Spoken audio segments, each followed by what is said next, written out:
Hello and welcome back to our new video class. Hi my cute students, hi class 4।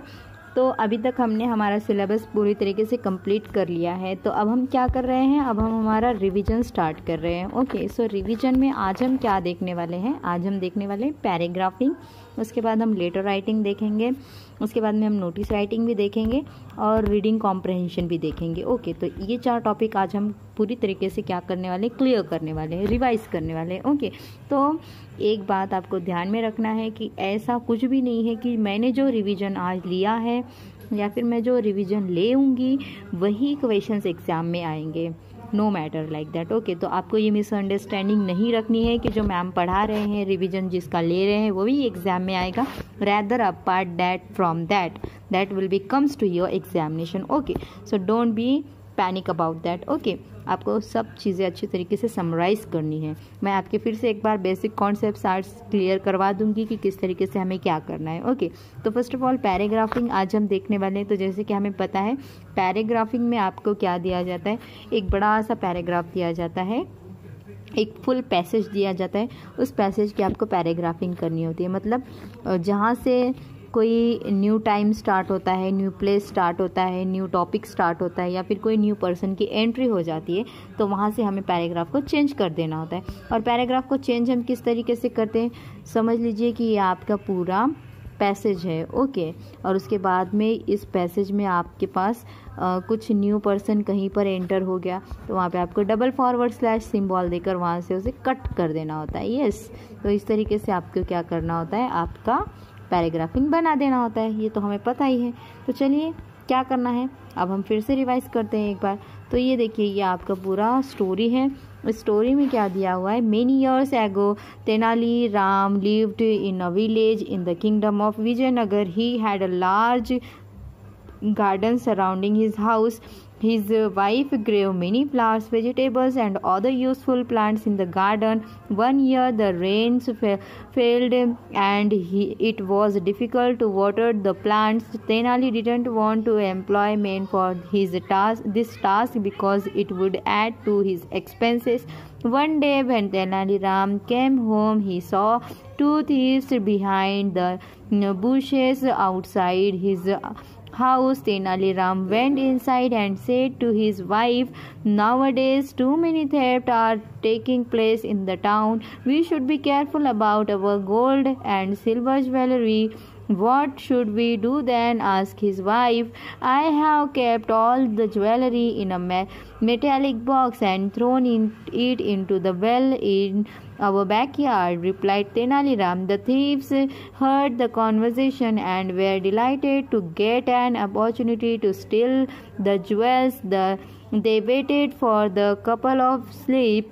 As soon as they heard the sound of snoring, they rushed to the well and began drawing water from it and pouring it on the ground. By dawn they were tired but still could not find the jewel box. Tenali Ram got up early in the morning and went up to the thieves and said, "Thank you very much for watering my plants. What would I pay for this?"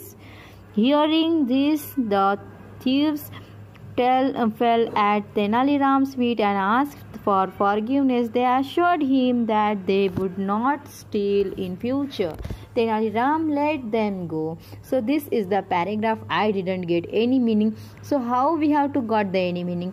First of all, we have to go towards the time, place, topic and person. अगर वहाँ पे कोई new time start होता है तो हम paragraphing करेंगे। अगर कोई न्यू प्लेस की इन्फॉर्मेशन दी जा रही है तो हम पैराग्राफिंग करेंगे। अगर कोई new topic, new subject, new idea start हो रहा है तो हम वहाँ पे पैराग्राफिंग करेंगे।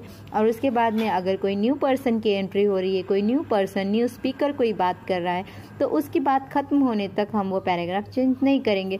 तो एक बात ये भी आपको ध्यान में रखना है कि new person, new place, new topic, new subject, new time वहाँ पे स्टार्ट हो रहा है तो हम पैराग्राफिंग करेंगे। लेकिन वो टाइम जब तक एंड नहीं होगा, जब तक वो प्लेस की इन्फॉर्मेशन एंड नहीं होगी, जब तक वो टॉपिक एंड नहीं होगा या फिर जब तक वो स्पीकर की बात खत्म नहीं होगी, तब तक हम पैराग्राफिंग को कंटिन्यू करेंगे, एंड नहीं करेंगे। ओके, सो जैसे कि यहाँ पे मैंने पैराग्राफिंग की है और वहाँ पे डिफरेंट डिफरेंट टाइम आए थे, डिफरेंट प्लेस की इन्फॉर्मेशन थी, डिफरेंट स्पीकर्स वहाँ पे बात कर रहे थे, तो इसलिए मैंने उन्हें पैराग्राफिंग कर दी थी। तो ये हो गया हमारा paragraphing. Okay dear students, now the next point is notice writing. Notice writing में आपको क्या करना होता है? नोटिस राइटिंग किस लिए होती है? ये होती है मास मीडिया कम्युनिकेशन के लिए, मतलब लार्ज ग्रुप ऑफ ऑडियंस को कवर करने के लिए हम नोटिस राइटिंग लिखते हैं। यस, तो नोटिस राइटिंग का फॉर्मेट क्या होता है? ये बॉक्स में होती है। यस, उसके बाद में जो कंपनी, ऑर्गेनाइजेशन या फिर स्कूल वो नोटिस डिलीवर कर रही है उसकी नेम लिखना होता है सेंटर में, बॉक्स के सेंटर में। उसके बाद में नोटिस का टाइटल देना होता है।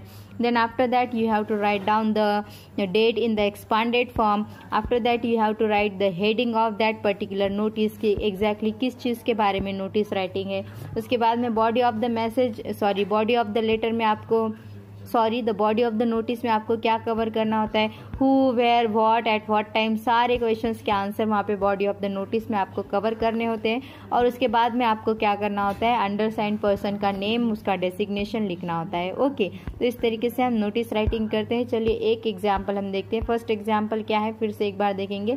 You are the art teacher of the school, write a notice in not more than 50 words informing students about painting a mural at the entrance of the school on Children's Day. Interested students should contact you on before 10 November 2040। तो आपको एक बात याद रखना है कि जो आपकी नोटिस राइटिंग है वो मोर देन 50 वर्ड से ज़्यादा नहीं होनी चाहिए। Okay, so first of all आपको बॉक्स ड्राफ्ट करना होता है। बॉक्स ड्राफ्ट करने के बाद में आपको स्कूल का नेम लिखना है सेंटर में। सेंटर में स्कूल का नेम क्या लिखेंगे? Brahma valley school. उसके बाद में नोटिस की हेडिंग देंगे हम, नोटिस का टाइटल वहाँ पे लगाएंगे। नोटिस इस तरीके से आपको लिखना होता है। उसके बाद में जैसे ही आपने नोटिस की हेडिंग लिख दी, इमीडिएटली उसके बाद आपको लेफ्ट साइड में आपको बॉक्स के आपको डेट एक्सपांडेड फॉर्म में लिखनी है। जैसे कि यहाँ पे लिखिए 1 नवंबर 2020। उसके बाद में आपको जो आपका नोटिस राइटिंग का जो सब्जेक्ट है वो सब्जेक्ट की हेडिंग यहाँ पे देनी होती है। क्या सब्जेक्ट की हेडिंग देनी होती है? और सब्जेक्ट की हेडिंग जो होगी वो फ्रेजेस, यस, अट्रैक्टिव वर्ड्स, इनके कंप्राइजेस से आप दे सकते हो, उनका यूज़ करते हुए आप दे सकते हो। तो जैसे कि यहाँ लिखा है children's day special painting a mural, like that you can have to be notice writing heading. Okay, उसके बाद में यहाँ पे आपको पूरे क्वेश्चंस के आंसर देने होते हैं।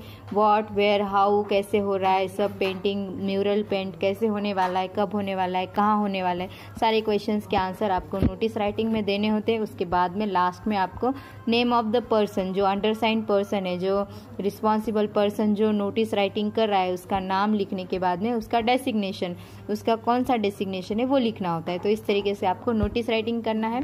उसके बाद में नेक्स्ट पार्ट है आपका letter writing. Letter writing comprises what exactly? Letter writing is the in the modern days we are going towards the technology, but the letter writing, the text in that particular, the letter writing which is written in the particular instance by his hand only।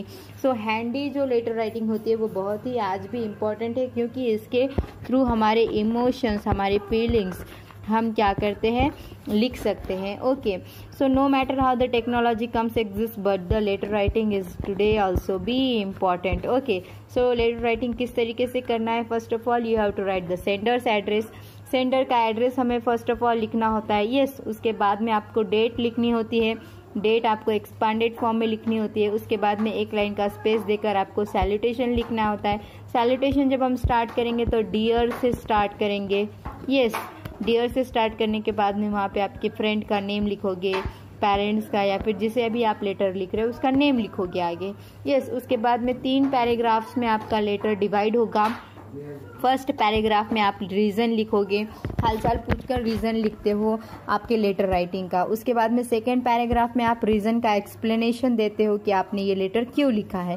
और third paragraph में आप क्या करते हो, complimentary close करते हो, means exactly वहाँ पे आपका लेटर एंड हो जाता है। और लास्ट में आप क्या करते हो, सैल्यूटेशन लिखते हो। सैल्यूटेशन किस तरीके से लिखोगे, yours lovingly Ahana, like that. Yours lovingly ये हो गया सैल्यूटेशन, और लास्ट में आपका नाम, आपका नाम मीन्स जो भी पर्सन यहाँ पे लेटर लिख रहा है उसका नाम। इस तरीके से हम लेटर राइटिंग करते हैं। सो फर्स्ट एक्सरसाइज क्या है, इमेजिन यू आर चंदन। आपको इमेजिन करना है कि आप चंदन हो and write a letter thanking your grandfather for attending the annual day programme. आपको आपके ग्रैंडफादर को यहाँ पे थैंक्स कहना है कि वो आपके एनुअल डे प्रोग्राम पर अटेंड थे।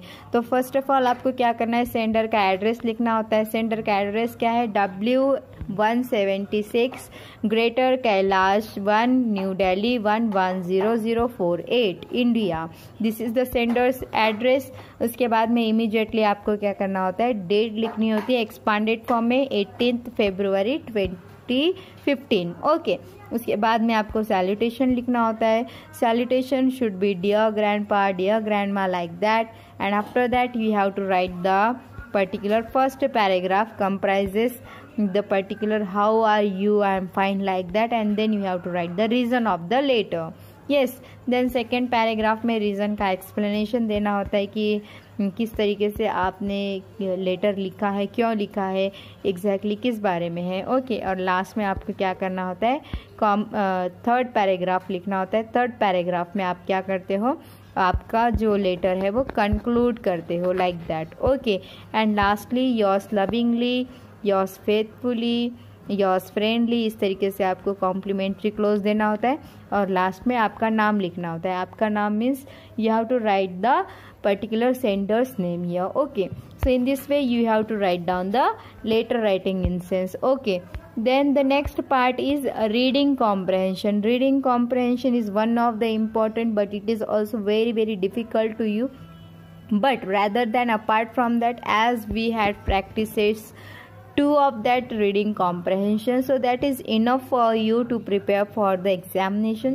So apart from that, what you have to do, you have to read all the remaining part of our literature that will comes from that particular instance. So the reading comprehension is important. So as we know that in that reading comprehension you have the one paragraph, one passage, and from that passage there are certain questions asked in the examination, and what will be that we can see forwarded. So जैसे कि हमें पता है reading comprehension में एक unseen passage आता है, उसके ऊपर से कुछ क्वेश्चंस पूछे जाते हैं और उन क्वेश्चंस के आंसर हमें उस पैराग्राफ से रिलेटेड देने होते हैं। ओके, तो इस तरीके से हमें रीडिंग कॉम्प्रहेंशन आता है। तो जैसे कि हमने फर्स्ट रीडिंग कॉम्प्रहेंशन देखा था मोनालिसा के बारे में, तो वो रीडिंग कॉम्प्रहेंशन के अंदर उस अनसीन पैसेज के अंदर क्वेश्चंस किस तरीके से थे वो हम देखते हैं, एक बार फिर से रिवाइज करते हैं।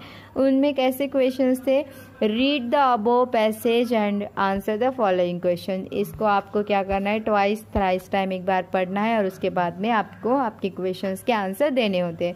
फर्स्ट क्वेश्चन क्या है, select the correct answer. Okay, select the correct answer means आपको यहाँ पे 4 ऑप्शंस दिए हैं, उनमें से कोई एक करेक्ट होगा, उसे आपको राइट टिक मार्क करना होता है। Okay, like that. तो फर्स्ट क्वेश्चन क्या है, what is considered to be the da Vinci's best work. सो डा विंसीज का बेस्ट वर्क क्या था, मोनालिसा थी। Yes, then why did the thief steal the Mona Lisa, क्योंकि उसको लगता था कि ये जो पेंटिंग है ये बिलोंग करती है इटली से। So number 2 is correct.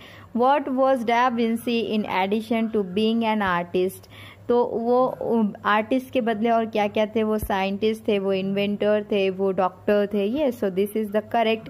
Then again कैसे क्वेश्चंस आते हैं, कंप्लीट द फॉलोइंग सेंटेंसेस। आपको कुछ सेंटेंसेस कंप्लीट करने होते हैं, मतलब आपके क्वेश्चन में हाफ सेंटेंस दिया होगा, हाफ सेंटेंस आपको कंप्लीट करना होता है। क्या दिया है, it is believe that the women in the portrait is, कौन थे वो, Lisa Gradini, the wife of the rich merchant from Florence. Yes, so this is the correct answer.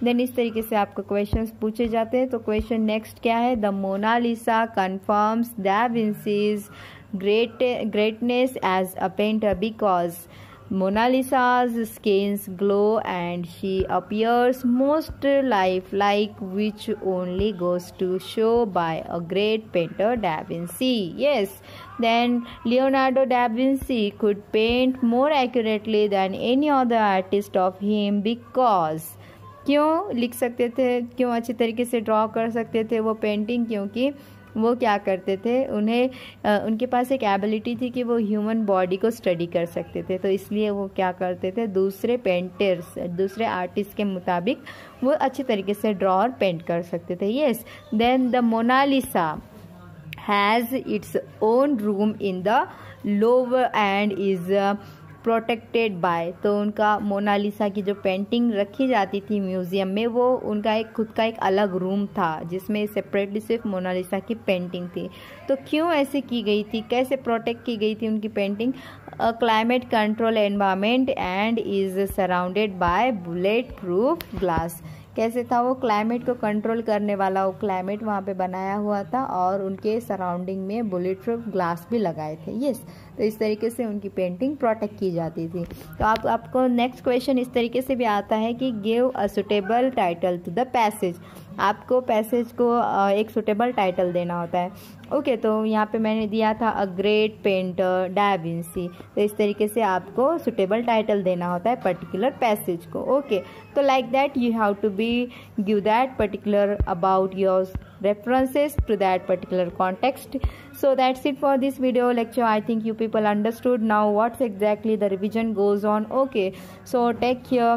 In that next video lecture we have to go towards the noun, pronoun, like that part in that grammar sense. Okay, then we have to go towards our literary part. Okay, so stay tuned with us and stay with the safe.